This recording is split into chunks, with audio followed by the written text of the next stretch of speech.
Before we start the show, I would love to remind you guys to please rate and review the Hack My Age podcast on Apple Podcasts, Spotify, or wherever you listen to your podcast. It really is a small gesture that makes a huge impact for me.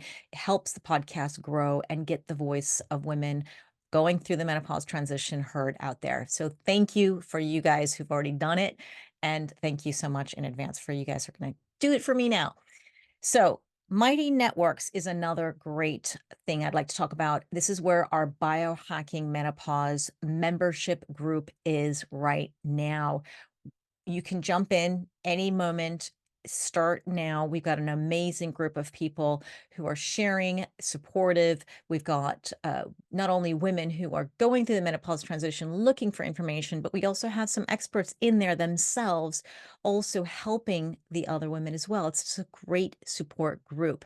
And we have weekly meetups. We have live Q&As, not only with me, but also I invite guest experts in biohacking and menopause to go and answer your questions. Those are also Q&As for you. And these are doctors, for example, or just experts who charge $200, $300 per session, and we got them for a whole hour. So you send in your questions in advance and we go through them all together. So please join this group. It's really amazing.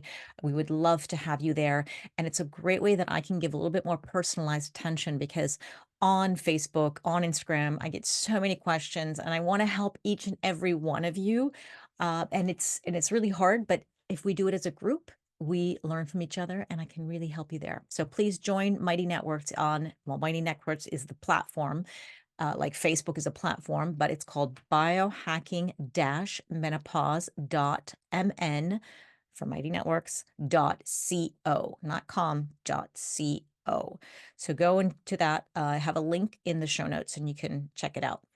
And the last thing I want to remind you is that every month we have a new cohort of women going through the group guided menopause energy reboot program. And you're always welcome to jump in. We always start on the first Saturday of the month. And it's 4 weeks of guided menopause information where you watch videos and then you meet me every week to go through some questions and answers for you. And you can also just get that program and do it on your own. And we have hot flash programs and so many other things in the hackmyage.com website. So please go and browse there. So now let's get started with the show. Let me introduce you to Dr. Wendy Trubow. She is a functional medicine gynecologist. And if you listen to her podcast, it's got a great name, Feel Freaking Amazing. You can tell that she is really somebody who's passionate about helping women optimize their health. And she even had her own struggles through mold toxicity and heavy metal toxicity, celiac disease, and she's just had so many health issues. And she's developed really an incredibly deep sense of compassion because of this. And her expertise as well has blossomed because of her own struggles. And now she knows exactly what her patients are going through. She totally gets it. And she's also the co-author of a book that I've been trying to get my hands on called Dirty Girl, Ditch the Toxins, Feel Great, and Feel Freakin Amazing. And we're going to have Dr. Wendy Trubow on the podcast again after we recorded this. I had still had so many questions for her, and I promise you I'm going to take a deep dive into that book, and we're going to talk a little bit more about what's in there too.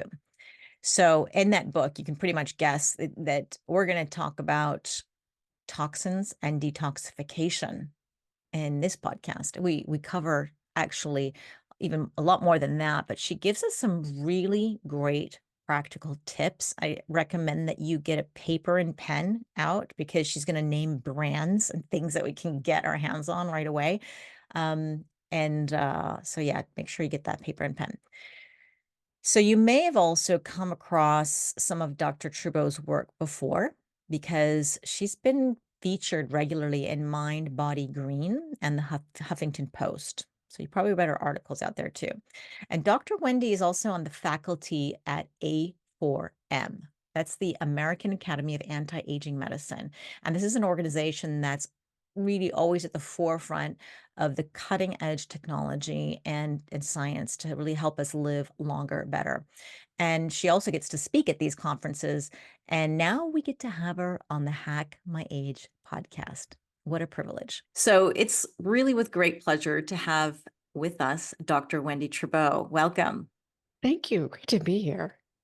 So let's talk about your specialty. Everybody's been waiting. They read the title and they want to hear more about toxins. And your specialty is environmental toxins. So specifically, which toxins are you referring to? Because there's so many. And how does it affect the health of a woman going through this menopause transition? Okay, we'll get to the punchline first, right? So anything that stresses the system is going to throw the menopausal transition off. So that can be travel, that can be food, that can be a thought process, but then it can also be any of the fat soluble toxins that we get exposed to. Especially think about, I promise I'll get to the answer in a second, but think about as you go through perimenopause, your estrogen swings wildly. So one day it's super high, one day it's super low, but either way, your liver needs to deal with it. But if you're getting exposed to fat soluble toxins, your liver has to deal with your hormones, your toxins, anything that's stored in your system. And so it makes your transition worse because you're now having to deal with things you didn't have to deal with. It's putting more stress on the body. So when you ask, okay, what am I talking about? I'm talking about, I think of it as three different categories. There's heavy metals, that's lead, mercury, thallium, cadmium. There's arsenic. Those are the top five, essentially. And then there's mycotoxins. Those are the mold toxins that when they're in your body, they make mycotoxins, and they can act as neurotoxins. They can make you lose your mind. They can make you gain weight. They can make you bloated. They can do all kinds of weird things, give you skin rashes. And then there's what I'll call the other category, which is all this other stuff around you, like your vegan leather chair. I'm sitting on a vegan leather chair. Mm. That's plastic. Vegan leather's all the rage, but it's plastic. The EMFs, the air quality, the water quality, the construction that you did, and the volatile organic compounds in the paint or in the stains, the furniture that you got that has flame retardant, your bed with a flame retardant, pumping gas in a car. That is a toxin.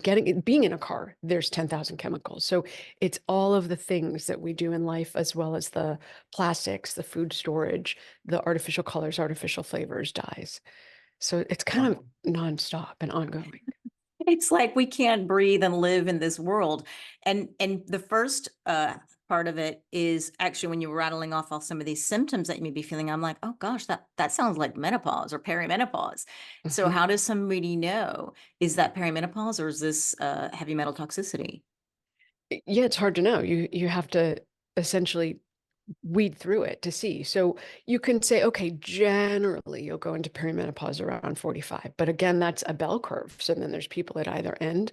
But by the time you're 45, you're officially perimenopausal. And then the toxins serve to tank your experience, make it harder, make it worse on you. So uh, you need to see a functional medicine doctor, right? Mhm. So get your Mhm. hormones checked, get your gut checked, get your toxins checked, check your lifestyle, right? If you are someone who prides yourself in not sleeping and drinking lots of alcohol and over exercising, those are all going to take their own toll on your hormone balance also. So you can't look at toxins in a vacuum and say, oh, it's only the toxins, I have to focus on that. No, you need to focus on living in a way that allows your body to heal. Because if your adrenals are stressed going into menopause, your transition is going to be worse. So we Mhm. really need to make sure that your adrenals, your liver, your gut are happy. Mm. So then there has to be hopefully ways to combat that because we still need to pump gas in our car. We need to, we can maybe say, oh, I'm going to have, okay, I'll stop drinking or I'll stop partying at night. And those are lifestyle factors that we can Mhm. modify, but it's harder to modify people who, like, thinking about me, I'm a nomad. I'm traveling every 1 to 4 weeks in a new country. I'm like, what in the world is in my body? But there are people, let's say, who are flight attendants and that's their job. And how in the world are, this is affecting our health, right? And Yeah. so what what are we supposed to do? How are we going What's to, a I girl mean, to do? yeah, yeah, because you can, you think about those people who are just orthorexic and how just trying to be perfect and trying to be healthy. And certainly don't want people who listen to this and go, oh my God, I got to like check all these things and do all these things that can drive them crazy. So maybe there's a step or a plan. And if a woman listening now is saying, I've got these headaches, how does she know if it's her hormones? Should she start with, let's get her on some bioidentical hormones. And if they're still there, then perhaps it could be her gut. And then if that still doesn't get fixed, could that be the heavy metal test? Like, you don't want to do these testing all the same time. It'll cost you a fortune and probably drive Right. you crazy, no? Yeah, so I'm a huge fan of approaching your health in a systematic fashion. And in fact, that's how I approach everything, right? I'm like, let's do this systematically. When I go to the grocery store, I don't wander around the store. I go in the same order every time. So this is just my approach to life. So what I would say is if you come in any phase of life and you have symptoms, certainly hormones can play a role, but that's not always the first thing I'm looking at. What I'm looking at is what is your gut health? What's your adrenal health? What's your minerals and nutrients? Your hormones are part of that. What are you eating? Yeah. How are you living? Are you sleeping? Are you exercising? Are you stressing or not stressing? So I'm looking at all of you. And then we fix what's out of balance. And then if you're not amazing, then the next round is, okay, your environmental toxicants, including the metals, the mycotoxins, and the other category infections like Lyme disease, Epstein-Barr, chronic infections. And then diving more into, okay, your first look at your hormones was good. Let's take another look and make sure we're not missing anything. So it really depends where you are. So I tend to find that women, as they're getting into menopause, as they're starting the transition, they need progesterone. Your estrogen is maintained for most women. You still have periods. You get a period, you build a lining, but you're not consistently ovulating. And so progesterone's the first, and then layering on estradiol and estriol and potentially testosterone if they need it. But that's not always the first place I go to unless their story is raging. Like, I clearly have some type of hormonal imbalance. But even then, I'm suspicious because just drinking from a plastic water bottle, you're getting hormone disrupting chemicals. So when you said, what's a girl to do? You go, okay, don't let it make you crazy, but do systematically go, okay, what can I improve? As I run out of makeup or house cleaning utensils, sorry, House cleaning, cleaning cleaning, products. cleaning products, dishwashing detergent, washing machine detergent, dryer sheets, whatever. As you're running out of something, that's the time to level up. And as you go through your year, you're going to systematically start to remove those things that are making it hard for your body to function. Mm, And so at the end of a year, you go, okay, if you make one change a week, that's 50 changes a year. That's a hmm. huge change, right? So Yeah. so be systematic about it and don't let it make you crazy, but wherever possible, do opt for something healthier. So for example, I got my toxin level back and my my toxins for gasoline were ridiculous. And I said to my husband, okay, well, I'm just going to pay someone to pump my gas rather than stand there and breathe it myself. And he's like, it's more expensive. I'm like, okay, pause.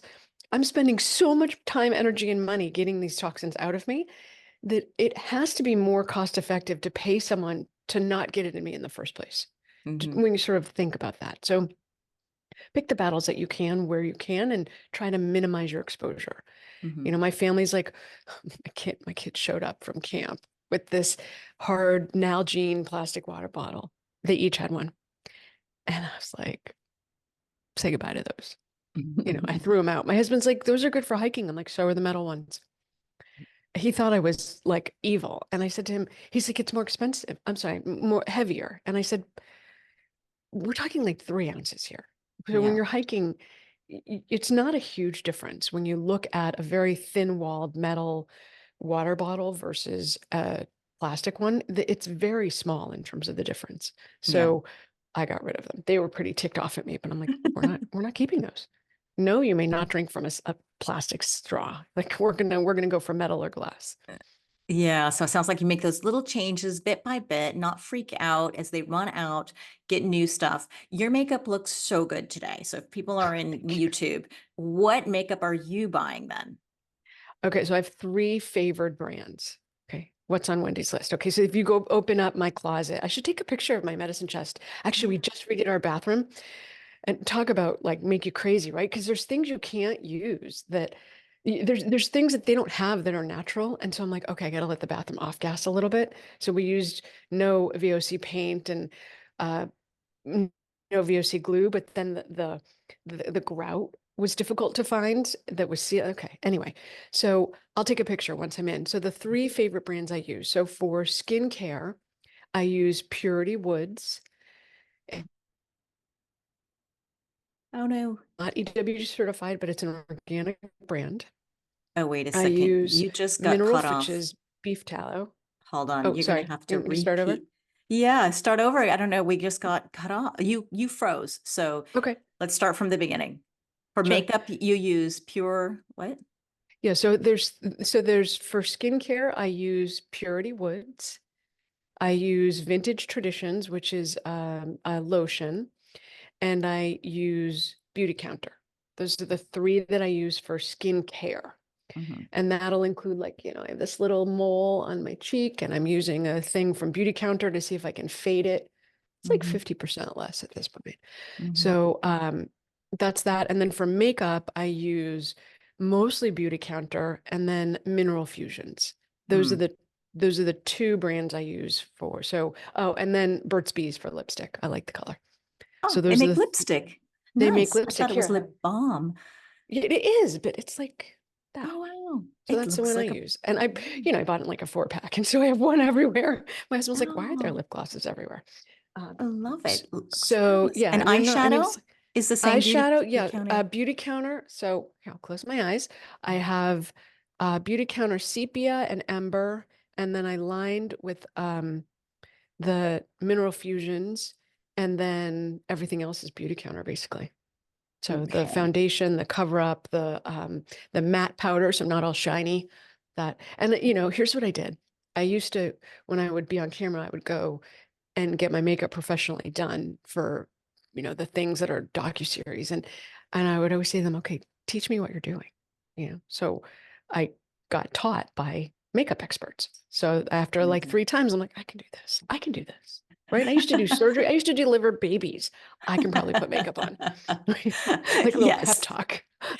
Well, I'm convinced, and I was curious, yeah, for somebody like you, what brands are out there? I know it's a hard thing to say, but I just interviewed Dr. Christopher Shade, who you probably know Hmm. from Quicksilver Scientific, and he Yep. told me, I used to live in Hong Kong, and he said, "Did you know that those whitening makeups, anything that has a whitening ingredient is actually very toxic?" And I think it was lead I'm not really sure. Have you heard of that?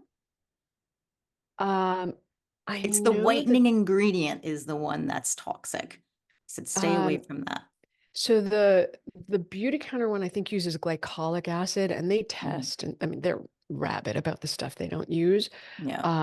I don't know about whether I just don't know the answer to that. I'll have to look it up. I'll look it up and get back to me because Yeah. all my friends in Hong Kong are, I'm telling them don't use the whitening stuff.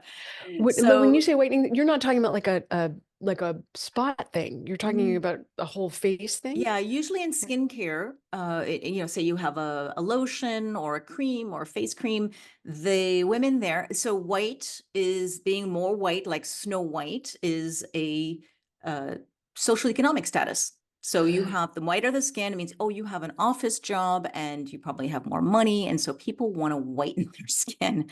They wear umbrellas and gloves. Their skin is perfect. It's magical. I mean, there's not a single pore in there, but there are obviously their vitamin D levels are suffering, but they do sell a lot of products that have this whitening agent in it, because especially if you are an outdoor worker, I mean, if you're a gardener or if you're outdoors, then you want to they pile the lotions on their face, and not only for hydration, but they also want to get a whitening, literally whiten any kind of Hmm. sunspot. Interesting. I mean, I think the thing you want to remember is if you're using products made in other countries that are not well overseen and certified, it often can be contaminated with heavy metals, artificial dyes, contaminants. It's not clean necessarily. So I think it's important. That's probably the takeaway is understand what you're using and where it's coming from. That would Yeah. be, I'll have to look up the whitening stuff. I don't use that stuff. Like I just use glycolic acid. Then it's getting short. It's getting quieter. Like Yeah. I used It to be. looks nice though. I wouldn't want to remove that. I think it's really cute. Well, I was like, I don't know. I don't want it to get worse, so let's get rid of it. So I'm working on it. Yeah, no, that's different than the whitening agents. I can't even Yeah, remember the ingredient, but look it up, get back to me, yeah. love to know. And in your book, Dirty Girl, do you cover cosmetics from, and I know just to know if that's a chapter in that book, if anybody's Yeah, listening. No. not specifically. What we're talking about in the book are all the ways that you get exposed to toxins and how do you systematically, it's a roadmap. How do you systematically walk through your life and start to level up? Mhm. Because you start with food and sleep and movement and thought patterns, because those are going to shut your detox down, just like that. So we start with those things and then move on to makeup. And if you're getting a bed, get one without flame retardants. And if you're going to wear nice clothes, don't send them to dry cleaners because that's a chemical that you're absorbing. Try not to sit on vegan leather like I am. Our whole Mm. office has these beautiful vegan leather chairs. And I'm like, no cow was harmed, but these are vegan leather, which is plastic. So I try to have a layer in between me and the plastic. So looking, we bought a leather couch recently. And so if you're Yeah. vegan, you're not going to buy a leather couch. But we were like, she said, here's vegan leather or leather. I'm like, leather all the way. So, one question then about these toxins, and there's so many that you rattled off, and so I'm sure they're all probably a little bit different. But let's say the woman is going through this menopause transition and she's lost her hormones. And do you think she's more vulnerable to the toxins just because of the lack of hormones? Or has it nothing to do at all with it? So getting exposed to toxins will absolutely make your experience of that menopausal transition worse because they're competing for the same. You have to process your hormones through your liver and your gut, and you process your toxins through your liver and your gut. So if you have imbalances and the liver takes a hit or your gut's out of whack, you will absolutely have worse symptoms. The biggest issue with the toxins is if you get a massive toxin exposure, or if you just really, not so much that it's a massive exposure, it's just that it's death by 1,000 cuts and it's coming at you from all directions, and your liver's like, oh, what are you doing to me? Then what happens is processing your hormones is going to take a back seat, and then you can develop an estrogen dominant state. And remember, your estrogen's all over the map during this age. So you're already at risk of estrogen dominance and fibroid growth and promotion of estrogen dependent tumors because there's all this estrogen and not as much progesterone. So in that phase, you're more vulnerable. And then the toxins make it worse. So it essentially magnifies anything you have going on, anyways. Yeah. Yeah, I always sometimes describe menopause, or at least this transition, as, when you wake up in the middle of the night and you're absolutely, it's some, you hear a sound or you have a pain and or thought, and it's just exaggerated, right? You're so blown out in your mind. And then the sun comes up and you're like, oh, it's not that bad. It doesn't hurt as much. It's kind of like that. You feel everything is just a little bit more exaggerated as Mhm. we go through this transition. You think, I was able to handle that stress a lot better than when I had my hormones than now. So it's always good. I think hormone balance is always really important. It's kind of like it's part of the piece of the puzzle. And if it is a toxin that you're trying to deal with, well, by figuring out your hormone profile and getting that balanced is replenished is probably going to help the detoxification system of anything else if you have that going. And I'm assuming by the time we get to our 50s, we probably have some pretty high toxicity, just from life as Mhm. it is. It's Mhm. bucket gets full, and it starts to overflow. Yep. Would you look at it that way? Yeah, 100%. It's like this perfect storm. So as you age, you get more toxic exposure. As you age, as a result, so you don't get sick because you're old. You get sick because your toxic exposure grows and your body burden grows and you get less resilient. So at the same time as we're getting less resilient as our bucket fills up, like you mentioned, you think of yourself as a rain barrel and all of these stressors is filling your rain barrel. So then it overflows. At that very same time, your hormones are changing. And that change because you're already less resilient and less elastic and less able to recover, that change hits us very hard. So 100%, even just managing the adrenals and managing the toxic exposures can go a long way to helping your hormone balance, because you're not just drawing on the body and demanding it to perform, right? So yeah, 100%, you get less resilient at a time when your hormones change and your body burden goes up. Mm. Don't forget, in this age, often, just from a developmental standpoint, the kids are older, so you can travel a little bit more often. You have, your loans are paid off, or so and you haven't quite taken on your kids' loans yet. So you're at a place where you have more money, you can travel more, you get more exposures, maybe you eat out more, you buy more expensive clothes, like everything kind of changes at this stage, and we get more exposures at the same time we're getting less resilient. So it's not in our favor. Mm. So you mentioned when I asked you about hormones being maybe the first place to go when you're trying to deal with toxin, removing toxins or trying to figure out if it's the hormones or the toxins. I'm wondering now if somebody, and you said no, it's probably better to deal with all the other things in the hormones later.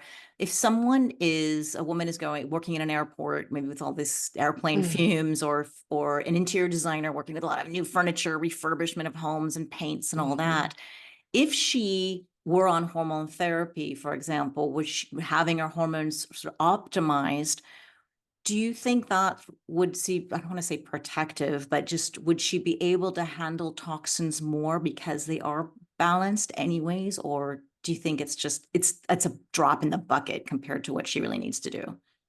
So here's the challenge, Zora. The hormones have to be processed through the liver. So if you have a very high body burden of toxins or a very high exposure rate to toxins, and you layer hormones onto that, in a sense, you may make one component better. Like, you have to sleep and you cannot be a cranky evil witch, right? So it can help with that stuff. But if what you're doing is then increasing the body burden in general, what your liver needs to do, you can get into problems. Because if you're so to me, the crux of all menopausal issues is what I'll call what did I call it? The Holy Trinity, not the Holy Triad, because it's your adrenals, which will determine what your liver does, and the gut. So those three together work in symphony, and when they're thrown off, you're thrown off. So on one hand, yes, you need to sleep, you need to have a sex drive, you need to have your vagina not hurt, you need to not have hot flashes while you're in a professional meeting. So all of those things hold. So dealing with the hormones is critical, largely so that your quality of life is good, right? But then you need to make sure that your liver and your gut and your adrenals are optimized, because if your adrenals are stressed, they're going to say to the liver, guys, don't do detox. And then you don't process your hormones properly. And then you wind up with an estrogen dominant state. And Hmm. that's not good for you. So, and then if you're constipated or you're super stressed and you're not having regular bowel movements, then instead of pooping out your bound inert hormones, estrogen, you're going to recycle it and make, again, estrogen dominant. So I don't think you can do it in a vacuum. And in fact, when I start women on hormones, I'm insistent that they also start liver support and gut support.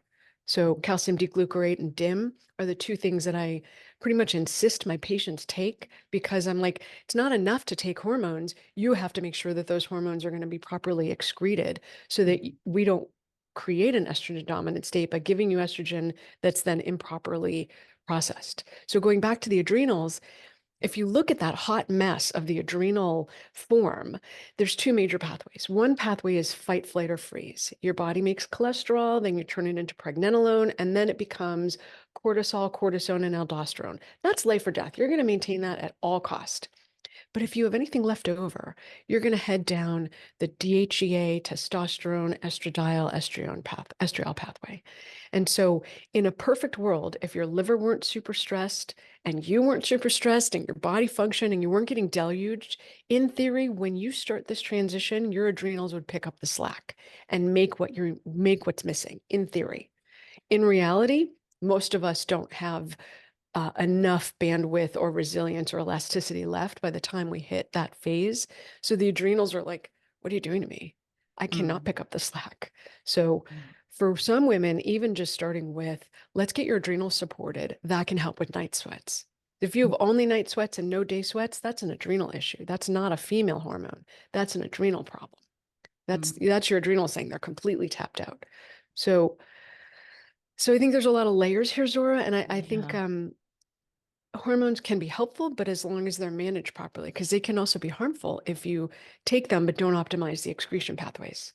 Yes, exactly. That's the whole estrogen not being able to have that phase 2 detoxification, then just sits Yeah. here running, circulating in the body, all toxic and like if you were, that we definitely do not want to have. And so then you just, yeah, it could go completely the opposite way when you're Yeah. trying to deal with airplane fumes and you got to get rid Yeah. of your heavy metals or your mercury, and then here you throw on hormones on top of it, and if they're Right. not done correctly, then yeah, it could be just double whammy. So I see your thinking now. It makes perfect sense.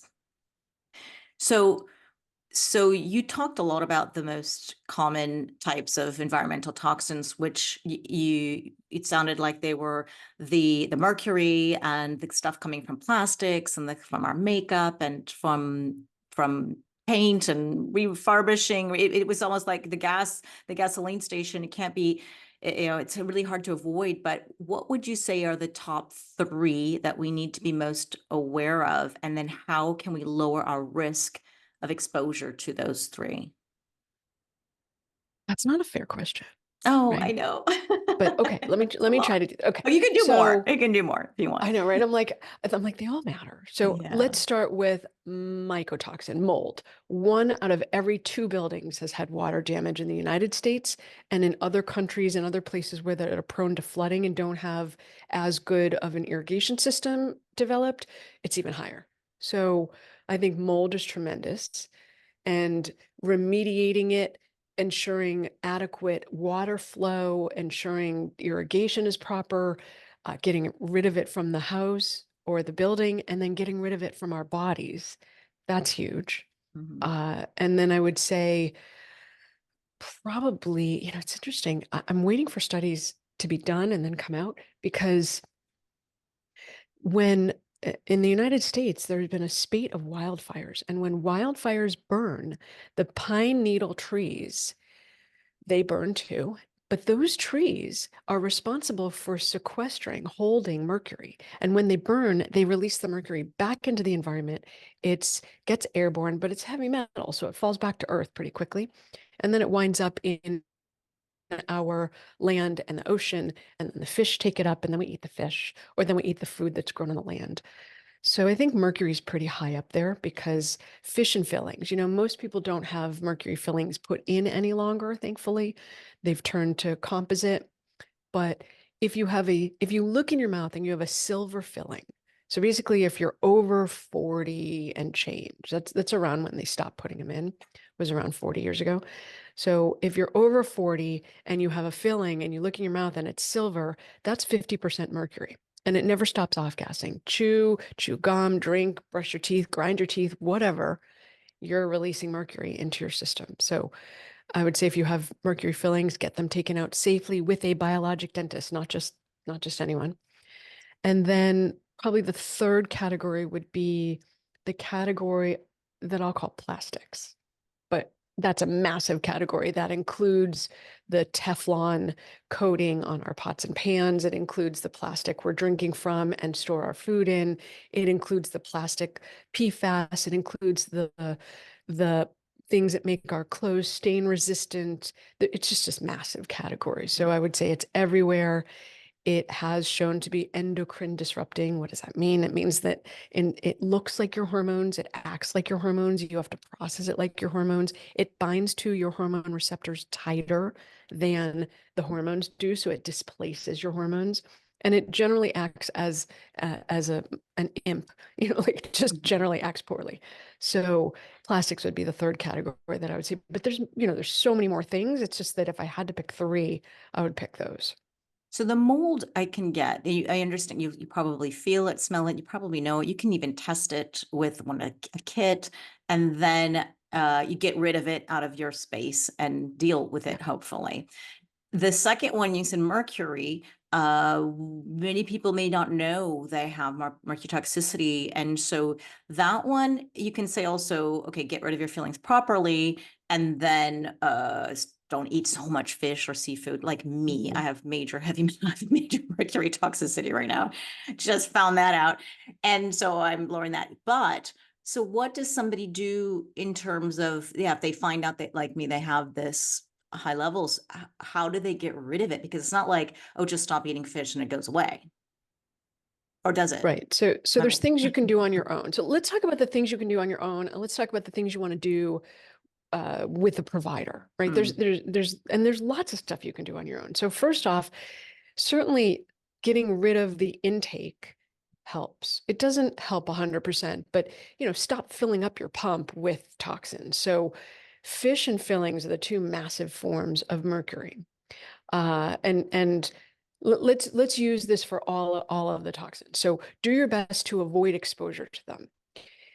Make sure you get enough sleep. If you don't sleep, you do not detox properly. That's that kind of makes sense to people, but you really, when you do slow wave sleep and when you get into deep sleep, that's when the cells in your body get smaller, the highway between them gets bigger, and you actually can drain your toxins. So if you're not sleeping, you're not detoxing. If you're a massive stress ball, you're not detoxing because you've shut down your liver, your adrenals, and your gut. You're focusing on survival. There is no thriving in survival. There's only survival. And detox is a thriving behavior. So when your body's thriving, you can detox. If you're in survival, you're focusing on just getting away from that lion. Moving your body regularly, sweat, get sweaty. I know so many women are like, I don't sweat. I'm like, no, that's not good. We want you to sweat. Like you need to sweat, girl. So get sweaty. Dry brush if you need to. Get in a sauna. Epsom salt soaks. These can all help. Get in a hot bath. You will eventually sweat. Steam, you'll sweat. People go in the sauna and they say to me, I'm so hot and I don't sweat. I'm like, you need to dry brush, exercise before you get in the sauna, take a bath before you get in the sauna, open up your pores. But dry brushing can often get people sweating. Those are just platform basic behaviors, Zora. And then I would do things like lots of green leafy vegetables. First of all, you're not going to harm yourself. Second of all, they're good for your blood sugar, give you the fiber. Fiber cleans the gut. Fiber binds to mycotoxins and metals and helps you move along the toxins that you're trying to get rid of. mm, Minimize sugar, minimize processed foods. Those are their own forms of toxins. So don't add while you're trying to take it away. Manage stress. I think I mentioned that. These are all things that you can do on your own. You don't need a doctor to tell you to do these.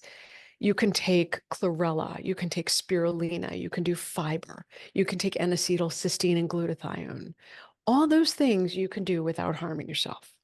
mm. I mean, no one ever took too much chlorella, and I learned that it's good for cats. I give it to my cats every night. It's like the nightly ritual. We get into bed, we shake the bottle, they come running, we give them 4 or 5 tabs each, and then they go off and do their thing. And at some point, they come back and sleep with us. But it's good for animals too. It's good for their coats. I'm like, oh, it detoxes my cats. So I know it's kind of weird. Yeah, I yeah, first gave it to them and then looked it up and found out it was safe for them. So don't do it. I do. yeah. Um, So those so are you really can do, simple and free. A lot of stuff yeah, is free and very yeah. easy, and that's really nice. Is it going to Yes. move the needle for most people? And then there'll be just outliers who need more? You know, the challenge is that we're getting deluged, right? We're like standing under the waterfall and going, why am I wet? Mm, But it's everywhere and it's hard to get away from. So what it can do for a lot of people is sort of halt the progress of illness so that they don't keep developing it. It's not if you're storing heavy metals in your system or you have a very high body burden of mycotoxins or plastics, it's probably not going to be the thing that transforms you, but it will certainly help you not get sicker, mm. right? And then if you but then there's people who have an amazing genetics. I don't have amazing genetics. If there's a world war and there's a nuclear disaster, so if you're like me, you do all that stuff and it just keeps you from failing as opposed to make you thrive. So if you do that and you do amazing, cool, you don't need anything else. If you do that and you're like, oh, I still really barely am keeping my nose above water, then you need someone like me, where you're going to look systematically at your gut, your liver, adrenals, your mineral nutrients, your hormones, your toxins, and then build a plan to systematically pull them out. Crawl, walk, run. You can't, people come in, they sit down, they're like, okay, I read the book, I want to do toxins. I'm like, cool, let's check your gut.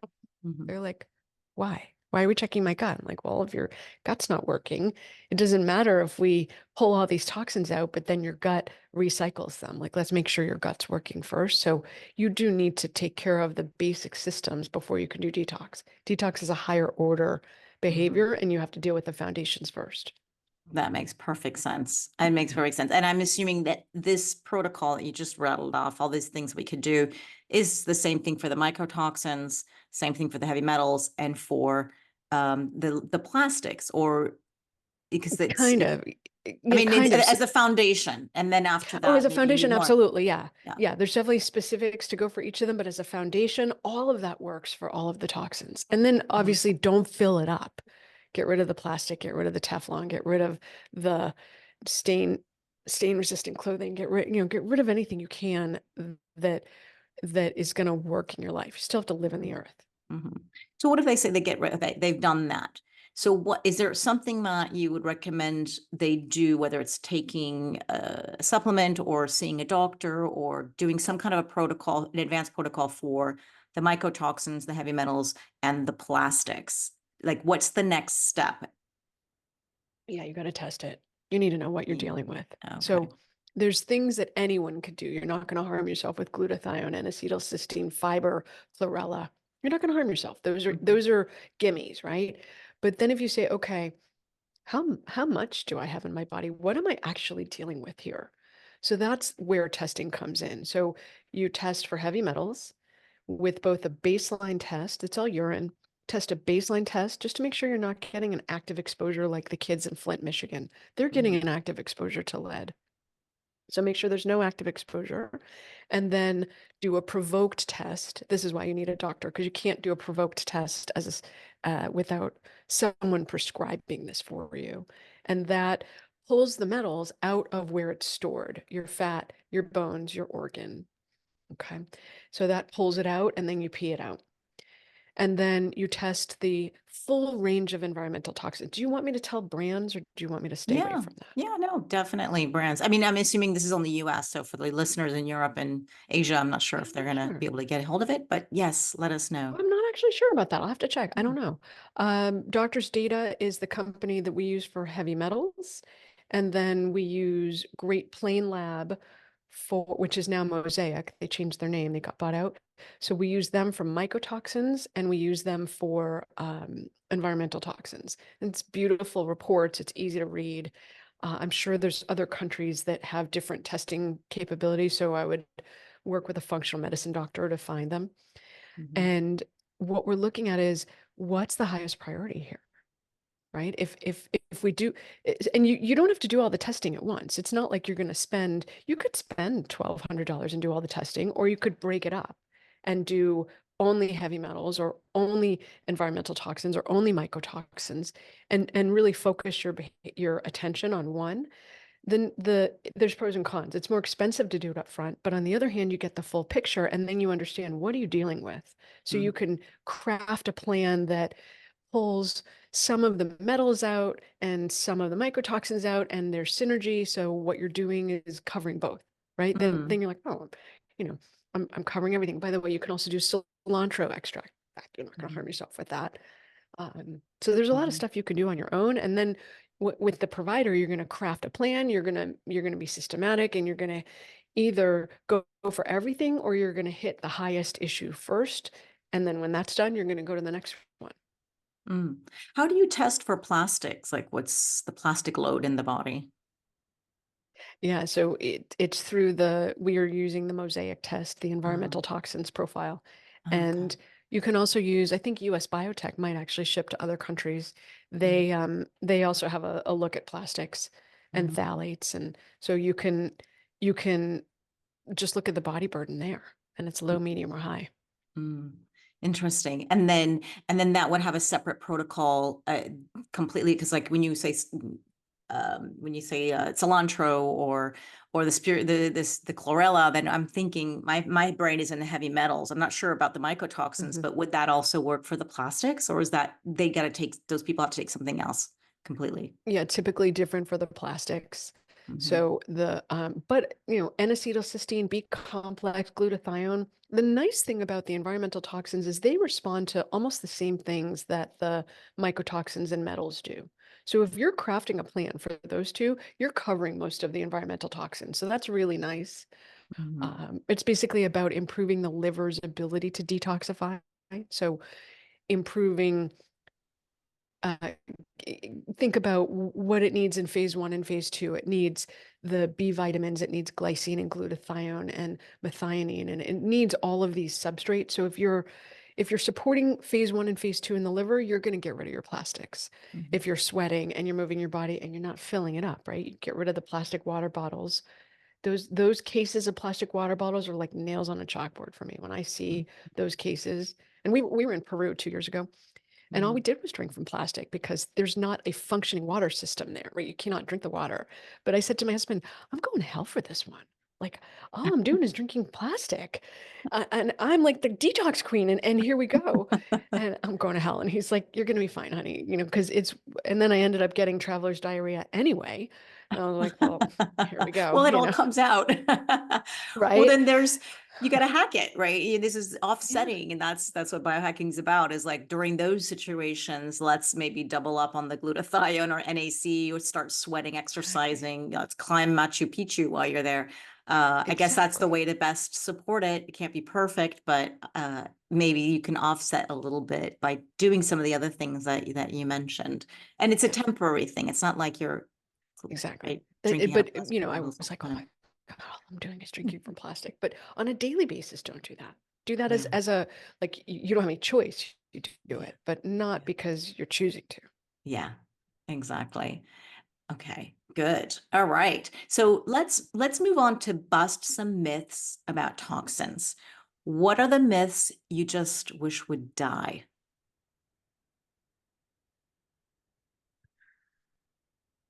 Probably the biggest one that I wish would die is there's nothing I can do, so I won't do anything. That's the one that Mhm. Yeah, is just awful to me. yeah, yeah. Well, I had my head under the wall, in the sand with the mercury. I eat so much seafood, which was I just knew it until I said, you know what, I got to get this heavy metal test. I have to see. So there was one day I said, and that was me. I was like, I knew it Mhm. because you know that it's going to be high. You don't want to do it, and Right, but it's got right. to come one day or another. And luckily, I don't have symptoms, but it's going to probably smack me in the face if I don't take care of it. So really important to get your head out of the sand, and you You can do just brought something about something it. up, but Yeah. Zora, you just brought something up really important. Most people aren't thinking about the consequences having from toxins because they don't think that they're from toxins. So hair loss, as you get older, your hair changes. So you're like, oh, I'm just getting older, or it's just a menopause thing. No, it's a toxic thing, or fatigue, or weight gain, or poor brain function, or brain fog, or difficulty sculpting your body. You're not overweight, but you're having trouble building muscle, or osteopenia or osteoporosis, bone loss. These are all toxin issues, or eczema. People just aren't making the connection that all of these things are a toxic issue. So, so you bring it up really nicely that obviously there's a component of we don't want to think about this because it's a little bit scary. But on the other hand, there's so many things that toxins are causing, and we just chalk it up to, oh, I'm getting older. And I'm Yeah, like, no, you're not getting older. You're getting more toxic. That's why you're having all these issues. I agree. And the gerontologist in me is just wanting to bust these ageist stereotypes and these Mhm. thoughts of aging. It's so ageist of us to think of these things, but it's true. We may say so often. You hear people say, or even doctors tell you, you know what? It's just it's just normal aging. And I'm just saying, no, it's not normal. It's from what I've learned in my studies is no, it's common, but it's not normal. And that's Mhm. what I'd love people to understand is not just throw in the towel and accept this, because it's going to be a pretty rough road in a downward spiral for years, if not decades, of feeling pretty bad. Mhm. And when you could feel freaking amazing, right? Exactly. I The title of your agree. podcast, which Yep. everyone needs to go and listen to. And I've been binge Thank you. listening to them and I love them right now. It's just on my list. I love it. So, Thank you. is there any other myths that you'd like to bust? Yeah, the other one is probably it wouldn't happen to me. Why would it happen to me? I Mm, I I I don't think I have a problem with that. That's for someone else. mhm. That's not my problem. And then probably the third myth is there's too much to do, right? I don't even know where to start, so I'm just going to ignore it. That's kind of like number one though. But I Yeah. really think it's like it's not happening to me. I don't understand why there's all this noise. I don't see what the problem is. That's a Mhm. huge miss. It's extremely toxic. It's messing us up. It's directly implicated in heart disease, diabetes, metabolic disease, cancer, degenerative disease, dementia, and autoimmune disease. Like those are the things that it's leading to. And if you look at all the trend lines for all of them, they're all booming and not in a good way. We don't want those to be booming, right? But Yeah. they're all extremely prevalent and growing. Yeah. It's because we're, super toxic now. And I often hear when I interview women around the world oh, my grandmother lived to 91, 95, or she's in all the women in my family, live into their 90s. And so, or don't have menopause problems, or don't have this, and they smoke and they eat whatever so I can do this too. And I don't know, maybe not, but there's that Well, same attitude. yeah, they didn't have the same body burden of toxins No. in two generations before. They did not have the body burden that we have. They had no plastics, they had no Yeah. microwaves, they had no artificial colors or flavors. These are all marvels of the late 20th century. Yeah. Basically after 1950, even 1975. The microwaves were not around in 1975. So we're talking about the last 25 years of the prior century. That's when all of this really came into use. And so our grandparents didn't get that. They Hmm. they died from heart disease and accidents. Those are the big things that they died from. Now they're dying from cancer, diabetes, and um, accidents are way down the list. Cancer and diabetes and heart disease are like really the things that people are killing people. Yeah.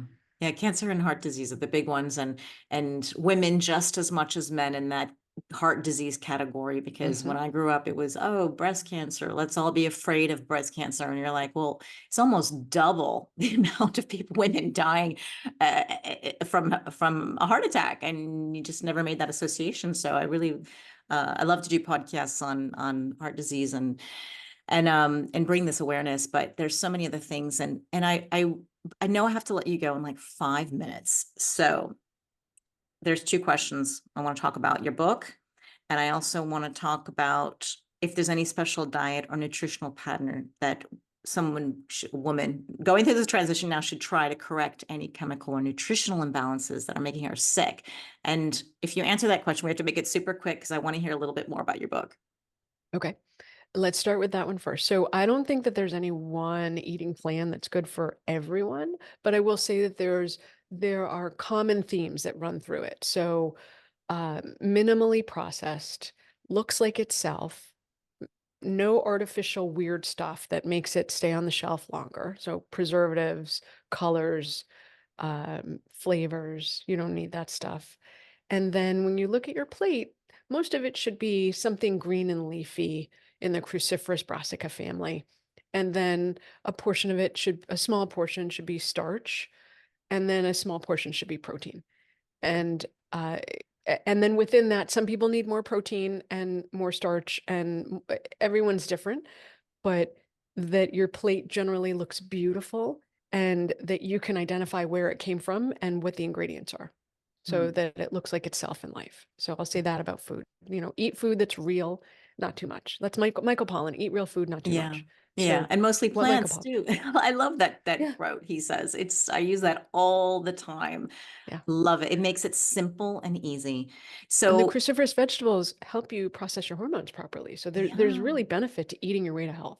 Okay, on to So the next that thing. plate, yeah, to me looks like salmon, broccoli, and a side of sweet potatoes, Mhm. something like that, right? Yeah.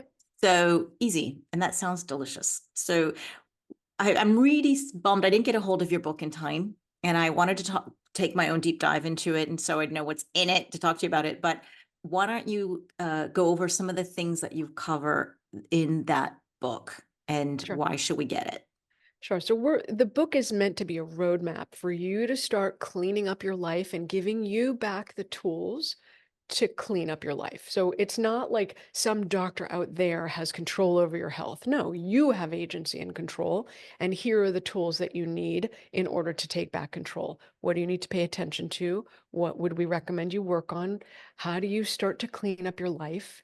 And have read the book and feel like it's a little bit overwhelming at times. Like, oh, I don't know. So my response is, Rome wasn't built in a day. You're not going to be built in a day. Just go systematically into this. Don't worry. Don't stress about this. Just have it be, okay, I'm running out of this. I'm going to level up.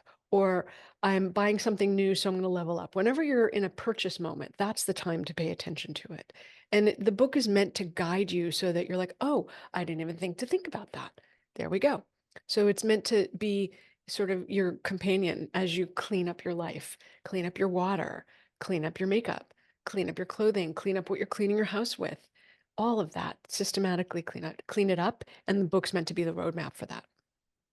Perfect. I'm going to have a link to that book on Amazon. Are there any other places that they can get their hands on it? They can get it through our website, but Amazon's the easiest, especially with most people, because you can have it's on Kindle and then you can get the hard copy if you want it. So Amazon's the easiest. Great.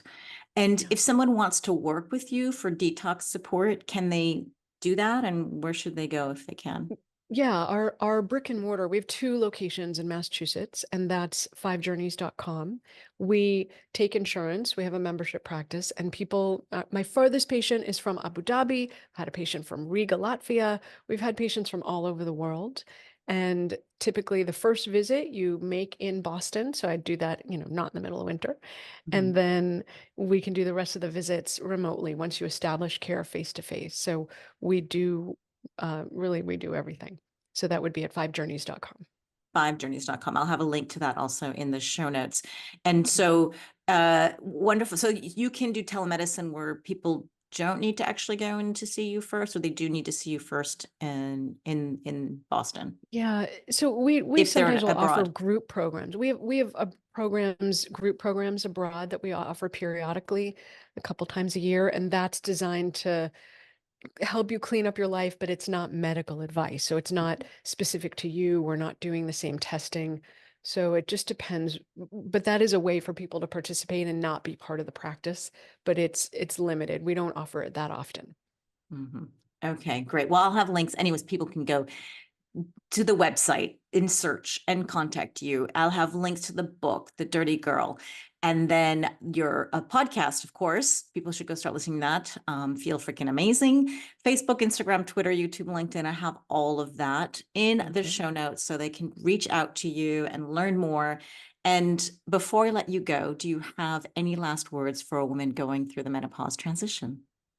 I have definitely words. Okay. One, don't let anybody gaslight you and tell you this is just normal and it's fine and ignore it. No, you're meant to feel freaking amazing even through this transition. I am postmenopausal and it's awesome. Okay. But so don't let anybody tell you that you're meant to feel cruddy. And two, sort of a corollary to that, you are meant to feel vibrant, vital, alive, healthy, able, and interested in intimacy till you're at least 100. And every decade is meant to get better than the one before. And if you're not on that path, let's get you back on that path. And going back to corollary one, don't let anybody tell you that you're not supposed to feel amazing because you are. You're here to make a difference. So let's get going. Thank you so much, Dr. Trubow, and we will hopefully have you on for a part 2 because I still have a lot of questions. Sure, we'll do it again. Have a wonderful day. Take care. Thank you. Thanks for having me on.